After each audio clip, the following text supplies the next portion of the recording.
continental divide. It started with Wheeljack. The regular version of Wheeljack, I didn't buy it. Not right away, because it just was missing the look. The mold was fair, but the paint job on it just didn't edify it. So then we get to the Plus, and when I saw that thing, I knew I had to have it. It is gorgeous. The car mode and then turning it into a robot, his paint just elevates that toy from like a 6 to a 10 immediately. And right then at that moment, I knew I was in for Hypertune. It's kind of like the same way people like Hot Toys. They want a miniature version of a person on their shelf. You know, I'm a Batman fan, so I get it. Like Christian Bale.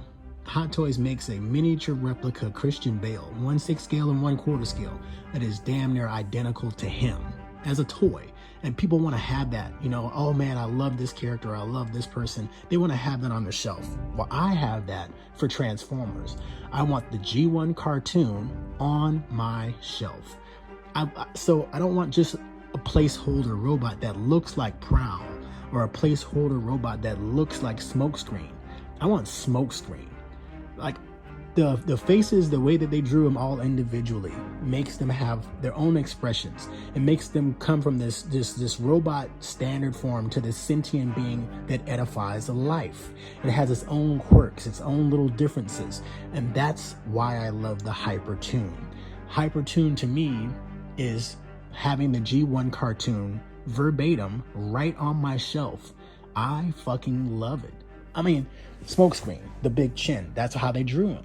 Mirage, and he's got that kind of cool vibe, but it's also a little bit down. And then you get to Hound, and he's kind of like the military scout kind of guy. And then you get to Bumblebee, which looks arguably more like Bumblebee than any other Bumblebee ever in the history of any Bumblebee. He looks the best. Ironhide, he looks like his cartoon self. Ratchet looks like its cartoon self. Inferno, Grapple. I mean, go around the table and all these pieces look like this. Trax, okay, Trax looks like that too. Well, because I fixed them, of course. And you know what matches these guys? This guy, he matches. Not as purchased, but after being fixed, he matches. This is my Trailbreaker. He is 100% the Trailbreaker for me. It ain't for everybody. And I say that about all this. Look, if you're not in the Hypertune, it ain't for you. I get it. You know, I have 2 collections on purpose because some pieces that are not Hypertune are so good that I'm like, hey, it's fucking amazing. I got to have it. But for the Tune stuff, Trailbreaker, this is it. I knew that Takara was coming out and I hadn't really looked real closely at the face sculpt. And I ordered it. It came in. When I opened it up, I transformed it, didn't use an instruction manual, didn't watch any videos on how to transform it, just transformed it. And went right through the transformation, didn't break anything. It works really well. It's fun to transform. And then we get to the face. And that fucking face is hideous. I'm not going to sugarcoat it. I'm not going to lie about it. Fuck what? What were they doing when they made this fucking thing? The face is so fucking hideous. And then I remembered I already had the MMC. And I love the face sculpt on the MMC. So I looked at the 2 toys together and I was like, you know, MMC comes with 2 head sculpts. It comes with the toy version and it comes with the Tune version. So I took that shit off of there and I modded it right away. I didn't take any footage of me with the regular toy because I didn't like the face. Didn't like it. So I modded it and I went right to work on it, man. Cut it, spliced it, put it on there, and this is it. What's strange for me is he has more head range now than he did before with this head on there. So the original MMC uses a swivel and a hinge, and the Takara version of Trailbreaker uses a ball joint. So I ground down the whole ball joint part and stuck it inside of the MMC head. Didn't even have to glue the thing, it just fit in there. And it's got better range, better articulation, and it looks like fucking Trailbreaker. He fits so perfectly now. So another thing I had a gripe with is that the promotion photos of this fucking thing, they show his arms all splayed out in some weird kind of way. And I don't know why they do that, because he's got a double hinge in here where you can pull his shoulders in and you can get all kinds of good looks from this fucking guy. I mean, look, let's be fair. The championship should go to Takara for all the articulation. When you get past the MP10 version of all those toys, when you get to the Datsuns, really, all the articulation goes to Takara. This Trailbreaker is articulated as fuck. It is amazing to pose. I like him in a statuesque A stance. I bought a second one. I bought the, I have the pre-order for the KO right now, so that way I can have another one. I'm gonna mod that one too, but that one's for me to pose. I want one to stand there and one to pose, because this toy is that fucking good. With the head swap, let's be fair, stock, it is an okay toy, but with the head swap, it's fucking phenomenal. Like, if you go look at all the cartoon models, look at them. But go ahead, let's go through the list.